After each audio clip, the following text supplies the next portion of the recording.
Hey, thanks for joining us today. I'm meteorologist Taylor Cox, and we are tracking storms that are ongoing across the East Coast right now. Just a few moments ago, we had a tornado warning in these areas, but we'll talk about exactly what's happening right now here in just a few moments. Let's get to your weather headlines today.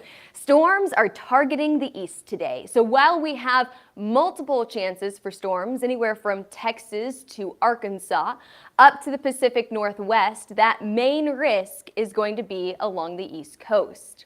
Everyone else, well, we've got a plume of moisture surging up from the Gulf, and what we're expecting here is heavy rain, hot temperatures, and very humid conditions.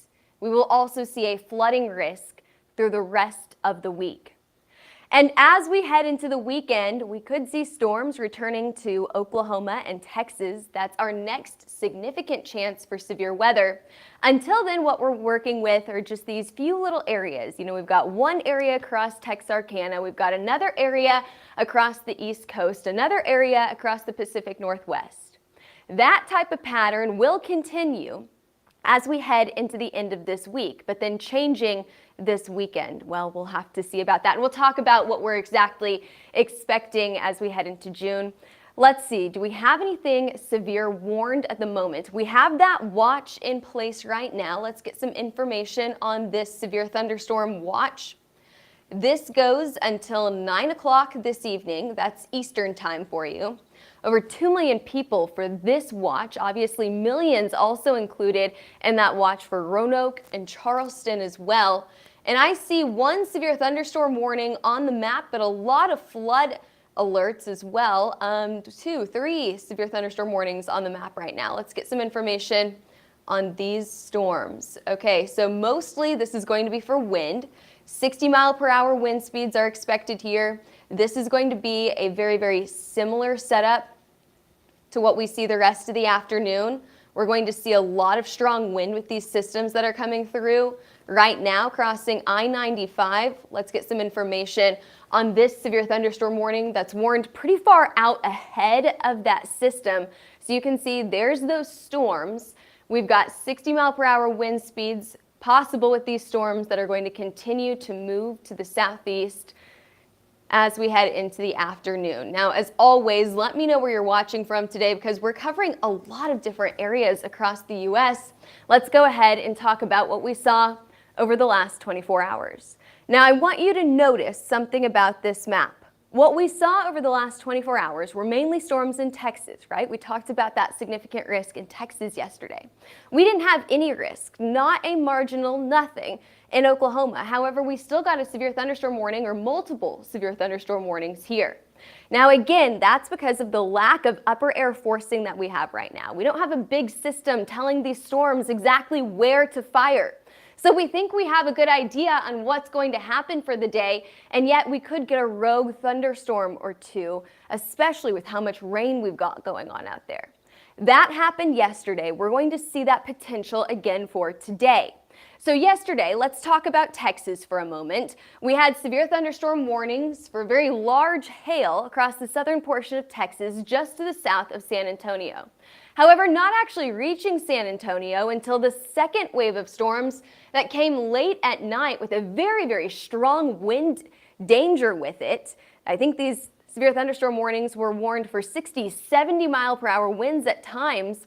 Finally, as we got into San Antonio, these storms started to try to die down until a little spin-up tornado confirmed just to the east of San Antonio as we headed into the late night hours. That was about 11 o'clock last night. These storms continued to track to the east through the overnight hours and finally into Houston, but non-severe at that time, into early this morning. So that was our main show yesterday, but we still had a few little hail reports up in Minnesota and Wisconsin as well, and then some wind reports elsewhere across the nation. Now let's talk about what's going on today. We still have that boundary in place across the east portion of Texas right now. Of course, we've got that severe thunderstorm watch across the East Coast as well. We've got a very, very significant low pressure system out on the West Coast, and that's the first thing that I want to talk to you about now. I know what's going on the West Coast. Why does that impact the rest of us in Tornado Alley, where we're expecting severe thunderstorms It's a very, very big impact because we've got two things happening here.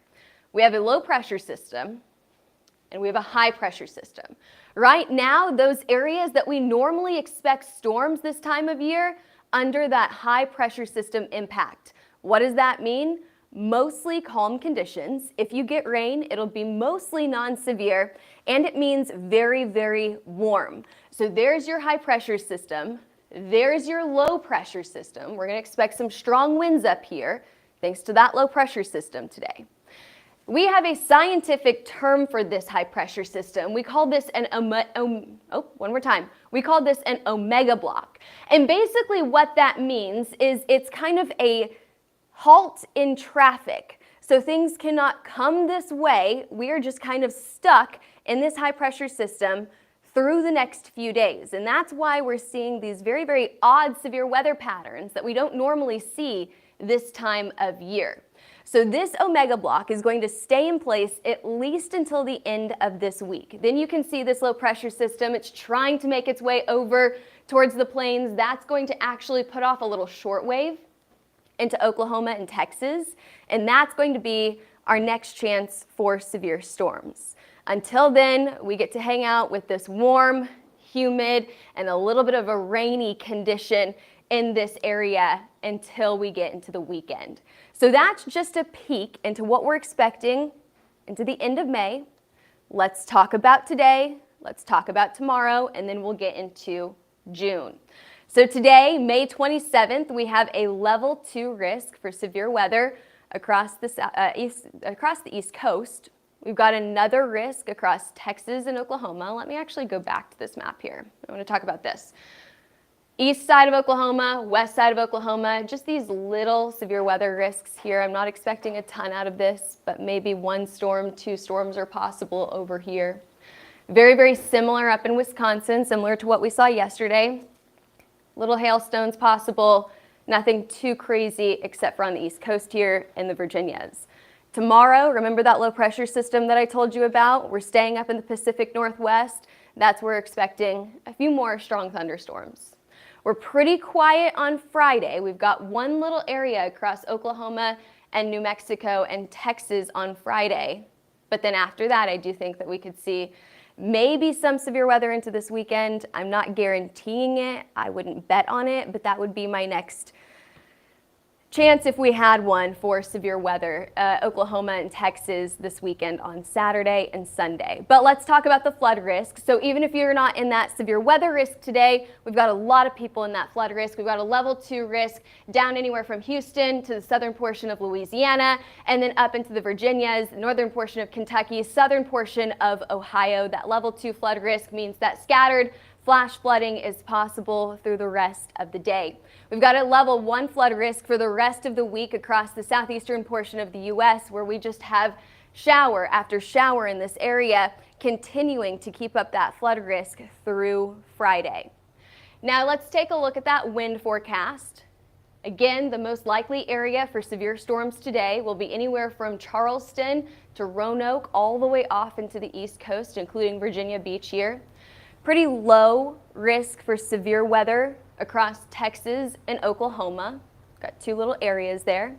And then we've got another area up to the north, actually 2 areas, from Wisconsin to the Pacific Northwest.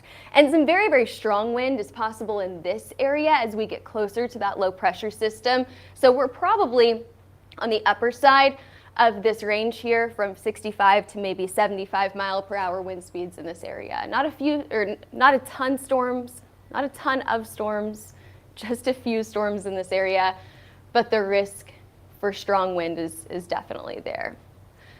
For your hail today, I brought it all the way down to golf ball size hail. It's pretty rare in May that we don't get any large hailstones in a day. I think that today is one of those days we're not expecting a ton of hail here. Your hail forecast, if we see any hail, it could be across the southeast coast, the east coast over here in the Virginias. You can see that those storms, while ongoing right now with that severe thunderstorm watch in place, will continue as we head into the evening hours, probably with that severe risk dying down after about 9 o'clock tonight.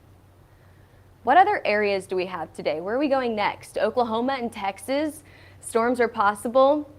through this afternoon and evening. Probably more scattered showers and storms across the southeastern portion of Oklahoma and southwestern portion of Arkansas. You can see just how many storms we have moving through Texarkana this afternoon and evening, probably producing some impressive wind gusts, but not a ton of hail with this.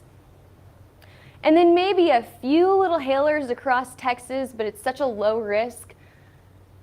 I wouldn't say we're seeing widespread storms over there. You can take a look at your hail risk here. Again, not terribly impressive across the Virginias today, although if you do see any hail, this is probably where you're going to get it.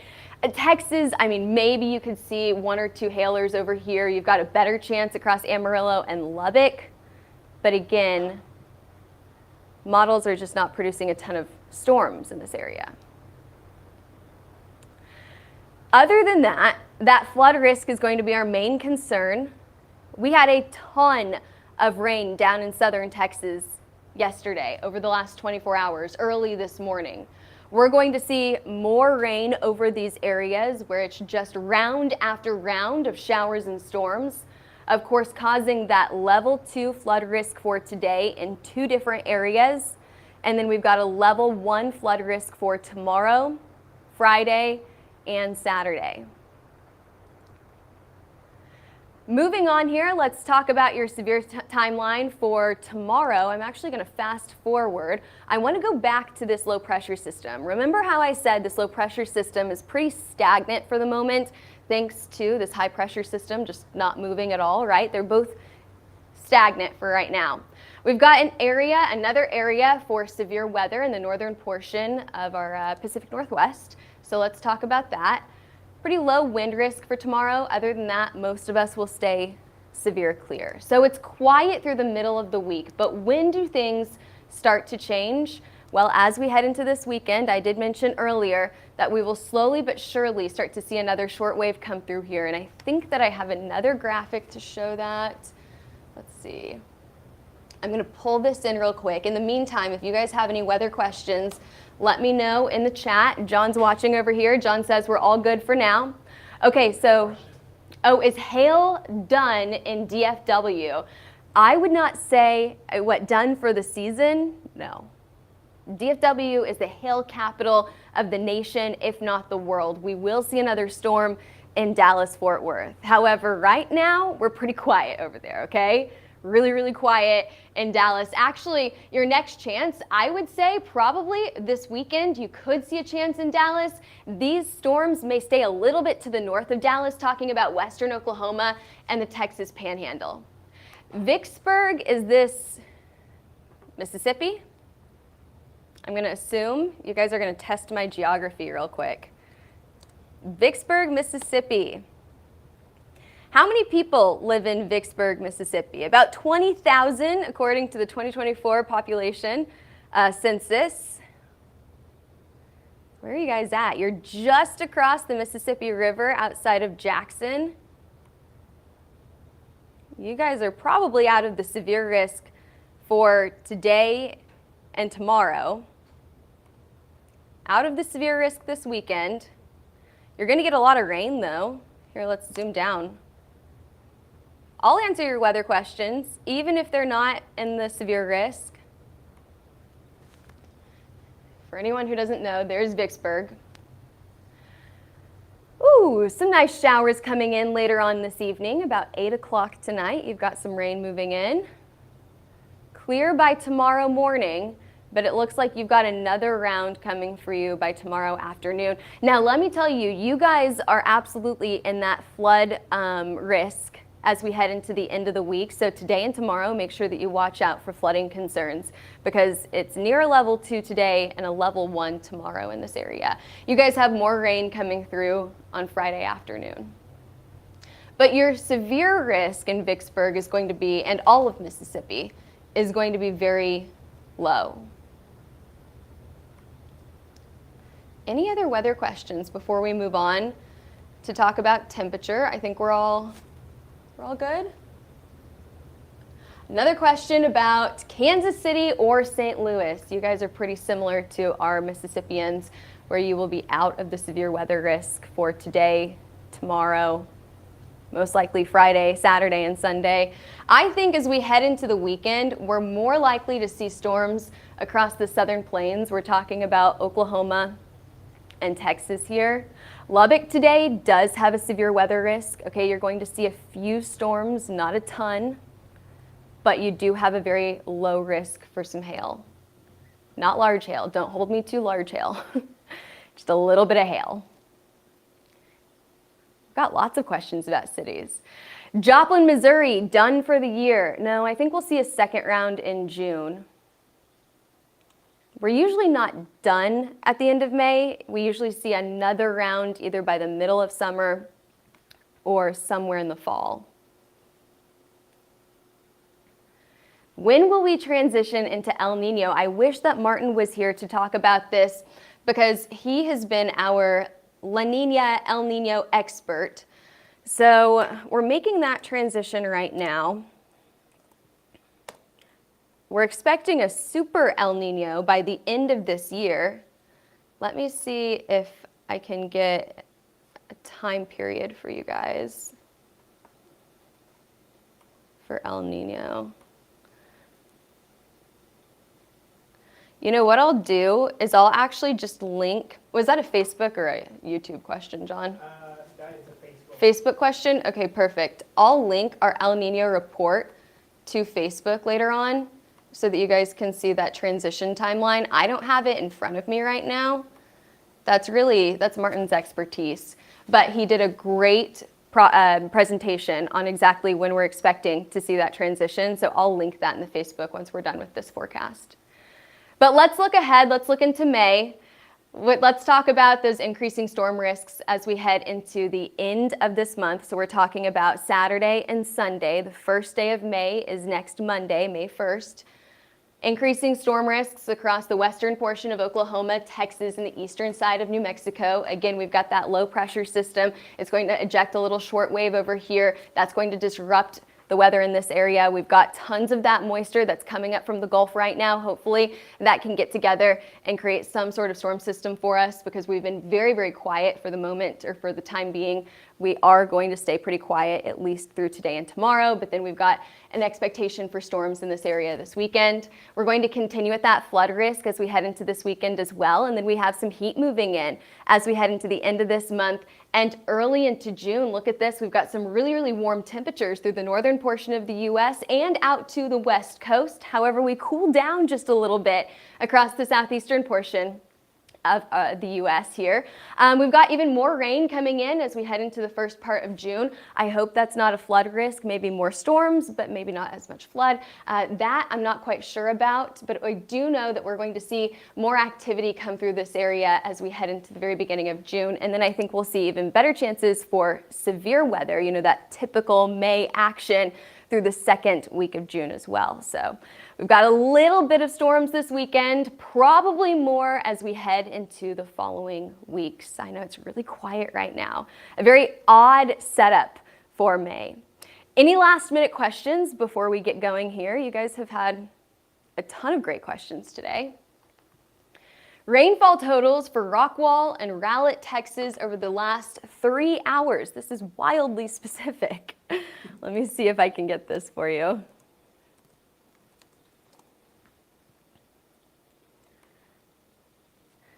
Something I do not do often on this computer is rainfall totals. But here are your 24-hour rainfall totals.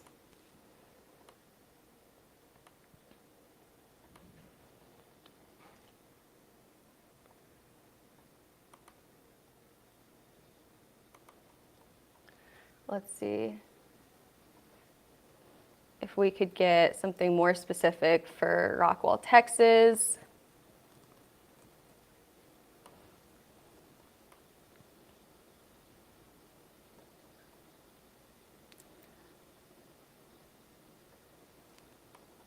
Well, we didn't see a little bit of rain up there.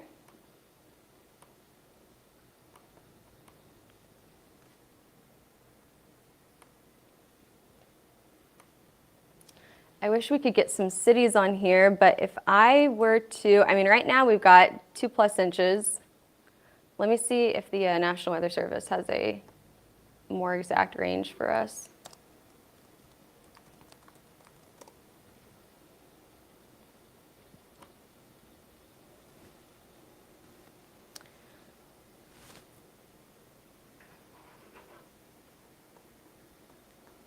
All right.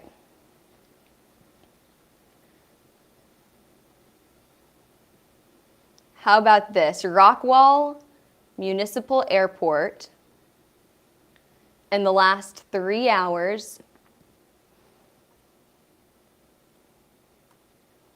Not a ton of rain, honestly. I can't get an exact measurement, but I would say maybe about a quarter of an inch in the last 3 hours. You guys had a lot more through the overnight hours, starting around, I can tell you when the rain started around 1:15 last night or early this morning, and then continued through the early morning hours. That's something I can follow up in the comment section. Was that Facebook as well? This one is on YouTube. That one's on YouTube. I can follow up on the comment section with that. You guys are really testing my my geography today. I can tell you the relative humidity in Rockwall right now is at 100%. It's humid there.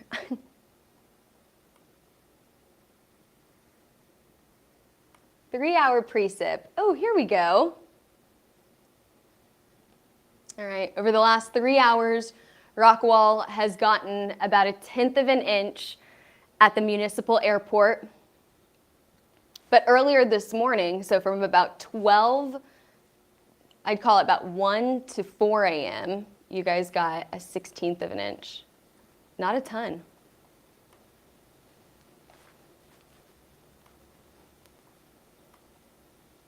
All right, any more questions? Anyone else want to really challenge my geography today? We got 2 more if you want it. 2 more? Okay, let's see. Would a super El Nino be good for hail in DFW? So here's what we like to see. For hail, especially across the plains, we want to see that transition from La Nina to El Nino. So it's not necessarily what are we in, which one are we in, it's that oscillation back and forth. So if we were to see this transition a few months ago that we're seeing right now, then we probably would have had a more exciting April and beginning of May for you guys. However, since we're seeing this transition so late in the season, it is very confusing about what's going to happen. Will we see more hail through the summertime months, or will we see less hail because we're seeing that transition so late in the season? I think that's a great question. And honestly, I'm not quite sure if that means that it's good or bad as we head into the summertime months for more hail. I think that's a great question. Maybe we'll have to do that for our next El Nino report. Last one. How will severe storms look like in June? Tornadoes and hail, etc. So I think my favorite chart to answer this question would be this one right here. So what we have going on right now is we have this high pressure system, which is basically a storm killer. This low pressure system, we need to move farther to the east if we want more storms in this area. However, since this high pressure system just will not move, that low pressure system will not move this far east, okay? We've got some little short waves, like it tries to come across the Rockies, it's still not. And these little short waves right here, that's going to help us for storms this weekend. So we're talking about Saturday and Sunday. But since this high pressure system really stays in place as we head into the first few days of June, what we're going to see, at least for the first week of June, is a very similar pattern to what we have right now, where you may see a storm over here, maybe a storm chance over here, another one over here. That's what we saw yesterday. That's what we're seeing today as well. Finally, as we head into the second week of June, and this chart doesn't go out that far, but we start to see this high pressure system break down. And you can almost see that right here, where you're seeing those highs go down to the south, and then we're finally going to get a better chance for these low pressure systems to come in here. But that really doesn't happen until the second week of June. So your outlook for June, similar to what we're seeing right now for the first week, big pattern change for the second week. So we may see more May-like storms for the second week of June. This graph really shows the best chances for that pattern change, but since we're looking so far out, we can't give you a specific date. We can't give you a specific time because we're looking so far into the future. That was a great question. Thank you for asking. We're looking into more patterns for June. We're also looking into hurricane season as well. We will talk about El Nino and La Nina in our hurricane forecast, which we have coming up in the summer. So make sure that you stay tuned to HailTrace for that, because we'll make sure that we post about how to see our hurricane forecast. And then you can ask Derek your hard-hitting questions because he'll be giving the forecast. Alrighty, let's go ahead and wrap up here. I'll make sure to post that El Nino report on our Facebook comments, so take a look at that here in just a few minutes. In the meantime, follow us on Twitter, Facebook, Instagram, YouTube, and TikTok, and give us a call at 855-334-4245 for more wind, hail, and tornado maps. Thankfully at HailTrace, we have more meteorologists than just me. We have 15 meteorologists that are actively working for those maps to make sure that those are put on HailTrace.com for you 24 hours a day. So those storms that came in early this morning, we had a meteorologist mapping that. Also, email us at info@hailtrace.com for more information on how to get set up with a subscription. Thanks for joining us today. We'll see you back here, same time,